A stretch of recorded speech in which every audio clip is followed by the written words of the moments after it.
제가 좋아하는 크리스찬 소설가 중에 도스토옙스키라는 분이 있습니다. 너무나 유명한 소설가입니다. 러시아 사람이죠. 저는 이 도스토옙스키의 책들을 보면서 많은 은혜를 받기도 하고 많은 깨달음을 얻기도 했습니다. 그런데 이 도스토옙스키가 처음부터 그리스도인이었던 것은 아닙니다. 그의 젊은 시절은 사회주의적인 경향이 짙은 그런 열혈 청년이었습니다. 그가 그렇게 된 데에는 그의 비극적인 가족사도 있습니다. 의사였던 그의 아버지는 매우 엄격했기 때문에 아주 자식들에게 난폭하고 자식들에게 많은 상처를 주었다고 합니다. 어머니는 그의 상처를 치유해주고 유일한 피난처셨는데 그만 도스토옙스키가 18살 때쯤 되었을 때 폐결핵으로 돌아가십니다. 그로부터 1년 만에 아버지가 농노들로부터 아주 비참하게 살해되는 장면을 목격하기도 합니다. 이 도스토옙스키는 평생 뇌전증, 간질이라고 하죠. 뇌전증을 앓았던 것으로 유명한데 아마 이 아버지의 죽음이 그에게 영향을 미쳤을 것이 아닌가 이렇게 해석하는 사람들도 있습니다. 아버지와 어머니의 죽음 그리고 너무나 타락해버린 기독교의 모습을 보면서 그는 무신론자가 됩니다. 28살에는 사회주의적인 경향이 짙은 모임에 참석을 하게 되는데 그 모임에 참석했다가 당국에 체포되어서 사형 선고를 받습니다. 그가 감옥 생활을 하기 전에 있었던 이 사형 집행은 매우 극적이었던 것으로 유명합니다. 당시 니콜라스 1세 황제는 첫 재판에서 이 사회주의 청년들에게 사형을 선고합니다. 사형을 선고받은 집행관들은 이 젊은이들을 나무에 묶어놓고 총살형을 준비합니다. 사형 집행관이 말합니다. 지금부터 정확히 5분 후에 사형을 집행하겠으니 그 5분 동안에 자신이 살아온 지난 삶을 한번 돌아봐라. 28살의 도스토옙스키는 처음 2부는 동료들과 인사를 나누고 그리고 2부는 자신의 삶을 천천히 돌아보는 시간을 갖고 그렇게 하고 남은 1분 동안에 조용히 눈을 떠서 자기가 이제 곧 떠나게 될 주변 환경을 돌아보았다고 합니다. 그 화창한 오후에 도스토옙스키가 실눈을 뜨고 주변을 살펴보는데 그 순간 저 멀리 교회당 십자가가 햇빛에 반짝이면서 자기 눈에 들어오는 것입니다. 그 십자가의 빛이 너무나 강렬하게 그의 눈을 비추고 있었습니다. 그 십자가 빛을 보면서 도스토옙스키는 조금만 더 살고 싶다.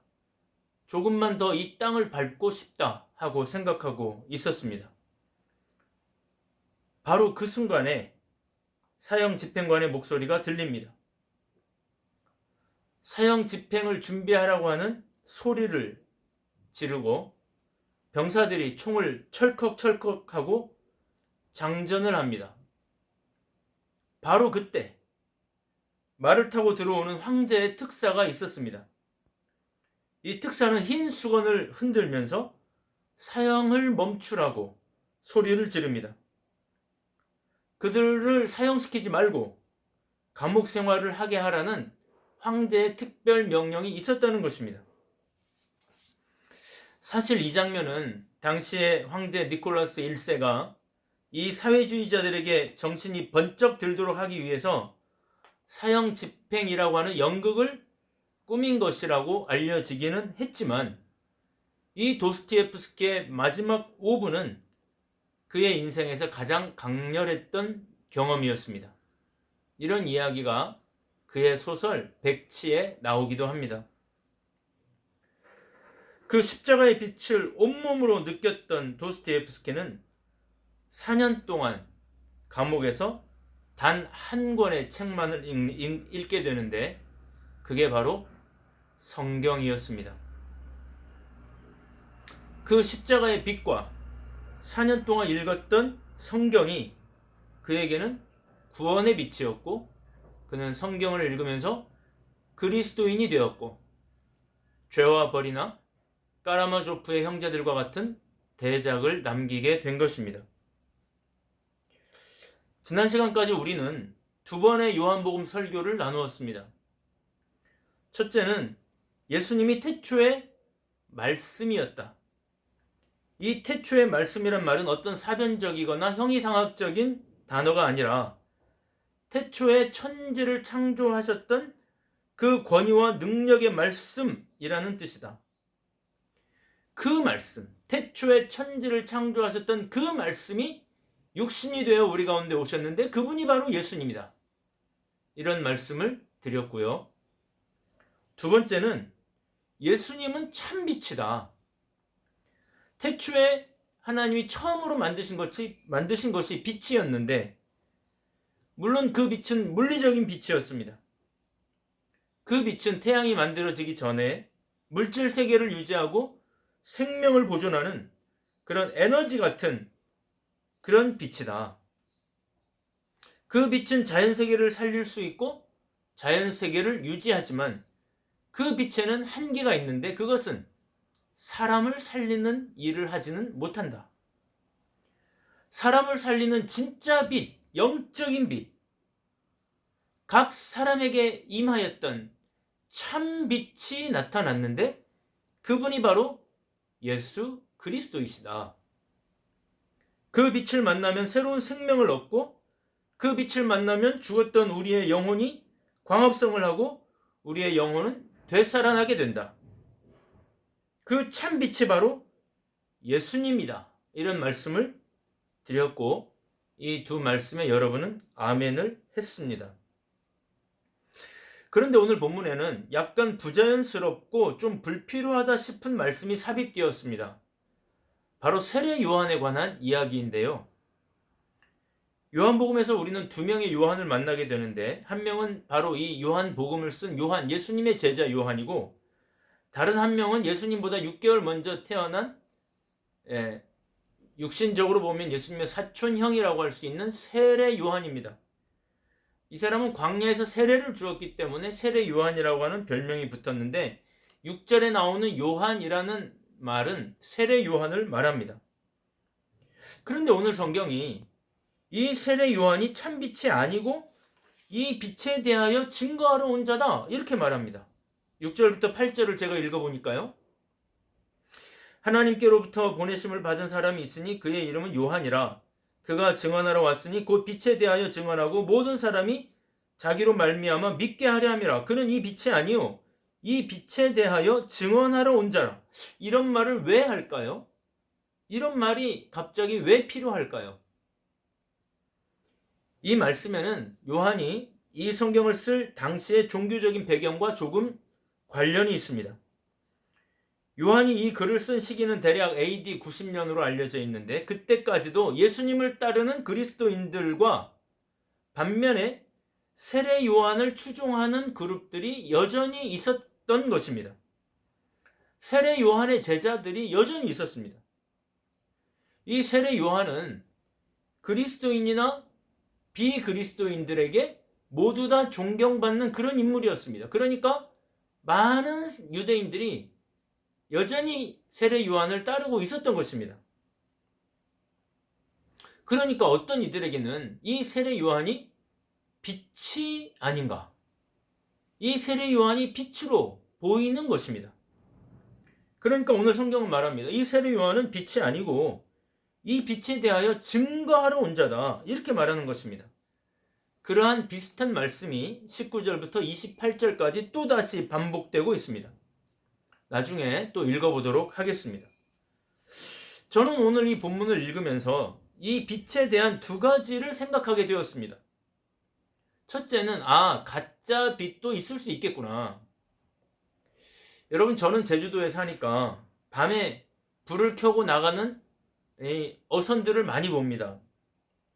오징어배나 멸치배들은 밤에 불을 굉장히 환하게 켜고 밖으로 나갑니다. 여러분, 이 빛은 무엇입니까? 이 어선들의 환한 빛은 오징어나 멸치들을 살리는 빛인가? 여러분, 이 빛은 이 오징어나 멸치들을 살리는 빛이 아닙니다.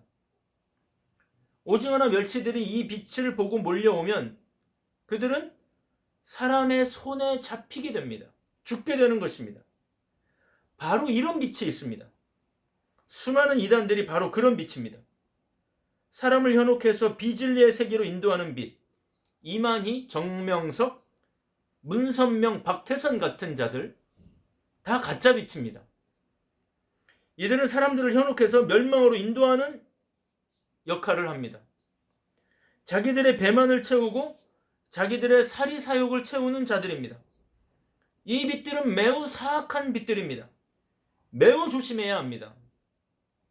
오늘날 이런 식으로 목회를 하려는 사람들도 있습니다. 조심해야 합니다. 자신만이 참된 목회자이고 자신의 교회만 참된 교회라고 말하는 목회자들은 매우 조심해야 합니다. 둘째는 빛처럼 보이는데 참빛에 유사한 빛.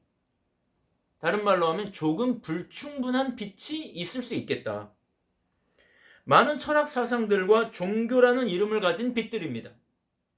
그들은 매우 귀하고 때로는 매우 아름답고 때로는 매우 심금을 울리는 귀한 교훈들을 우리에게 가르쳐 줍니다.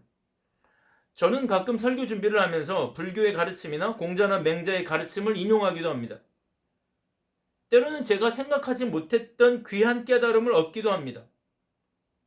매우 수준 있는 의식을 갖도록 돕기도 합니다. 그러나 그 빛들은 충분한 빛이 아닙니다. 밤길에 자동차의 헤드라이트는 많은 도움을 주지만 진짜 빛, 태양이 뜨면 그 빛들은 아무런 의미가 없어집니다. 유사해 보이지만 참빛이 아닌 것입니다. 그러면 여러분, 참빛과 그렇지 않은 빛은 어떻게 구분되는 것인가? 참빛과 다른 빛을 구분짓는 중요한 시금석이 뭘까? 결정적 시금석이 뭘까? 오늘 본문의 단어로 그 기준을 말한다면 바로 은혜입니다. 은혜. The grace. 그것이 은혜의 빛인가 하는 것입니다. 14절을 봅니다. 말씀이 육신이 되어 우리 가운데 거하시며 우리가 그의 영광을 보니 아버지의 독생자의 영광이요 은혜와 진리가 충만하더라. 여기 진리라는 말은 참, 진실 그런 뜻을 가지고 있습니다. 이 진리에 대한 강해는 앞으로 하게 될 것이니까 오늘은 이 은혜라는 말씀만 묵상해 보겠습니다. 참빛과 그렇지 않은 빛을 가르는 중요한 기준은 바로 은혜입니다. 그 빛이 은혜의 빛인가 하는 것입니다. 그 빛 아래서 인간은 은혜를 경험하는가? 그 은혜의 충만함, 은혜의 감격을 경험하는가? 얼마 전 한 기독교 신문에 이효진 전도사라는 분의 인터뷰가 실렸습니다. 이분은 한때 성소수자였습니다. 7살 때 같은 아파트 단지에 살던 대학생 청년에게 성폭행을 당했습니다. 이것이 이 어린 소녀에게 돌이킬 수 없는 트라우마가 되었습니다. 남성에 대한 뿌리 깊은 혐오가 생겼습니다. 도무지 남자를 만날 수도 없고 사랑할 수도 없었습니다. 부모는 이 아이의 마음을, 이 아픔을 헤아리지 못했습니다. 같은 여성에게 호감이 가고 자신은 중성적으로 몸과 마음이 변해가고 있다는 것을 느꼈습니다. 대학에 진학하고 나서는 이러한 증상이 더욱 심해졌습니다. 정체성에 엄청난 혼란이 왔습니다. 이러한 고민을 가지고 정신과를 찾았더니 성정체성 장애 진단을 받았습니다. 그 진단서를 가지고 가정의학과 병원에 갔더니 남성 호르몬 주사를 놓아주기 시작했습니다. 3개월에 한 번씩 이 주사를 맞으니 근육이 생기고 수염도 나고 그렇게 되었습니다. 아르바이트를 하면 남성처럼 일을 했습니다.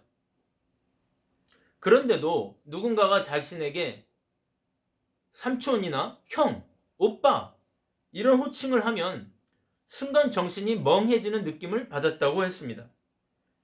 몸은 남성처럼 되어가고 있었지만 정신이나 마음은 그 정체성을 완전히 받아들이지 못하고 있었던 것입니다. 그녀의 고민은 이루 말할 수가 없었습니다. 그러다가 친구의 권유로 교회에 출석하게 되었습니다. 성경을 읽으며 설교를 들으며 남성이 되려는 자신의 시도들이 바람직하지 않다는 것을 깨닫게 되었습니다. 그러다가 결정적인 시간이 왔습니다. 다음은 그녀가 직접 쓴 글의 일부입니다. 당시 저의 담당 목자가 배우 최강희 씨였습니다. 그녀가 새벽 예배 때 하나님께 뭐든지 기도해 보라고 권면해 주었습니다. 그렇게 기도를 시작했는데 갑자기 환상을 보게 되었습니다. 7살 때 성폭행 당했던 기억을 시멘트로 덮어뒀는데 예수님이 망치로 그것을 깨부수고 계셨던 것입니다. 그 상처의 기억을 외면한 채 살고 있었는데 다시 직면하게 되니 너무 놀라고 마음이 힘들고 아팠습니다. 기도하려고 하면 그 장면이 계속 생각이 나서 괴로웠습니다. 이것을 누군가에게 말해야겠다는 생각이 들었지만 입이 떨어지지 않았습니다. 한참을 머뭇거리다가 입을 떼는데 살면서 그렇게 울어본 게 처음이었습니다. 그때는 그게 성령님의 목소리인 줄도 몰랐지만 갑자기 성령님께서 그 사람을 용서할 수 있겠냐고 물으셨습니다. 저는 순종할 수밖에 없었습니다. 네, 용서할게요 하고 대답했고 그렇게 성령님께서 저에게 오셨습니다. 그녀가 쓴 글의 일부입니다. 사랑하는 여러분, 그 후에 주님의 은혜가 그녀의 몸과 마음을 지배하기 시작했고 예배 때마다 찬양할 때마다 그녀를 사랑하시는 하나님의 은혜가 넘쳐서 그녀는 매일매일 울었다고 했습니다. 그녀를 딸로 만드신 하나님이 그 만드신 그대로 그녀를 사랑하신다는 마음을 주었습니다. 하나님이 고통하고 갈등하는 자신을 사랑하신다는 것이 너무나 감격스러웠습니다. 더불어 하나님 주신 몸으로 다시 돌아가야 되겠다는 생각을 하게 되었습니다. 호르몬 주사를 끊고 다시 여자의 삶으로 돌아왔습니다. 지금 그녀는 그녀와 비슷한 고민을 하는 사람들을 돕는 사역을 하고 있습니다. 그녀는 이제 새 삶을 살고 있는 것입니다. 여러분, 저는 지금 물리적인 성적 지향에 관한 이야기를 하고 있는 것이 아닙니다. 모든 성소수자들이 그녀와 똑같은 경험을 해야 된다고 말하는 것도 아닙니다. 주님은 고민하고 갈등하고 고통하는 사람들에게 찾아가신다는 말씀을 드리고 싶은 것입니다. 그들에게 가서 어떤 형태의 고민과 어떤 형태의 갈등과 어떤 형태의 고통 속에 있든지 간에 그들에게 가서 사랑의 빛, 은혜의 빛을 비추어 주셔서 그들이 새로운 삶을 살도록 도와주신다는 것입니다. 어떤 고민과 갈등 가운데 있든지 그들의 영혼 안으로 들어오셔서 항상 은혜의 빛을 비추어 주신다는 말씀을 드리고 싶은 것입니다. 저는 20살에 예수님을 다시 만났습니다. 저는 그 이전과 그 이후에도 수많은 진리와 사상들을 접촉했습니다. 그러나 그 많은 사변적인 진리들 중에 감격적인 은혜라고 말할 수 있는 것은 하나도 없었습니다. 어느 누가 저처럼 더럽고 죄 많은 나를 사랑해 줄 수 있겠습니까? 어느 누가 나의 죄 때문에 죽는다고 말해줄 수 있겠습니까? 어느 누가 저의 죄 때문에 형벌을 받아줄 수가 있겠습니까? 저는 저를 잘 압니다. 이렇게 죄 많은 저를 받아주시고 사랑해 주시는 분은 바로 우리 주 예수 그리스도밖에 없었습니다. 오늘 본문은 그 은혜를 이렇게 표현합니다. 16절을 보니까요. 우리가 다 그의 충만한 데서 받으니 은혜 위에 은혜로라. 여러분, 주님의 은혜는 찔끔찔끔 주어지는 그런 은혜가 아닙니다. 충만한 은혜라고 했습니다. 여기 충만이란 말은 항아리에 물이 철렁철렁 넘칠 때까지 꽉 찬 은혜를 말합니다. 꽉 차서 옆으로 흘러 넘치는 은혜를 말합니다. 여러분, 옆으로 흘러나오는 은혜를 받아도 그 은혜가 얼마나 귀한지 모르는데 그 충만한 은혜를 우리가 그 항아리 채로 받는다면 얼마나 큰 은혜이겠습니까? 그것을 어메이징 그레이스라고 하는 것입니다. 하나님은 은혜를 부어주실 때 찔끔찔끔 부어주지 않습니다. 그냥 항아리채 폭포수 쏟아붓듯이 하늘의 문을 여시고 부어주시는 것입니다. 그것이 수가성 여인이 받은 은혜이고, 그것이 현장에서 가늠하다 걸린 여인이 받은 은혜이고, 그것이 7 귀신 들린 막달라 마리아가 받은 은혜이고, 그것이 예수님을 대적하며 예수님이 원하시던 정반대 방향으로 달려가던 바로 바울에게 임하셨던 은혜입니다. 사랑하는 여러분, 세례 요한이 훌륭하지만 그 은혜를 부어줄 수 없고, 석가모니와 공자와 맹자와 소크라테스와 간디가 훌륭하지만 그 은혜를 어떻게 부어줄 수 있겠습니까? 그들은 불충분한 빛이 될 수 있을지는 몰라도 필요 충분 조건을 다 갖춘 온전한 빛은 될 수 없는 것입니다. 저는 오늘 이 은혜의 빛이 저와 여러분에게 임하기를 진심으로 바랍니다. 어메이징 그레이스로 여러분을 꼭 껴안으시고 사랑해 주시는 그 은혜의 빛 아래서 하나님의 사랑을 느끼실 수 있기를 바랍니다. 오늘은 어린이 주일입니다. 어린이는 거의 의심 없이 믿습니다. 부모가 말하면 그냥 믿습니다. 그것이 어린아이의 마음입니다. 저는 오늘 저와 여러분이 이 빛을 어린아이처럼 마음에 받아들이실 수 있기를 바랍니다.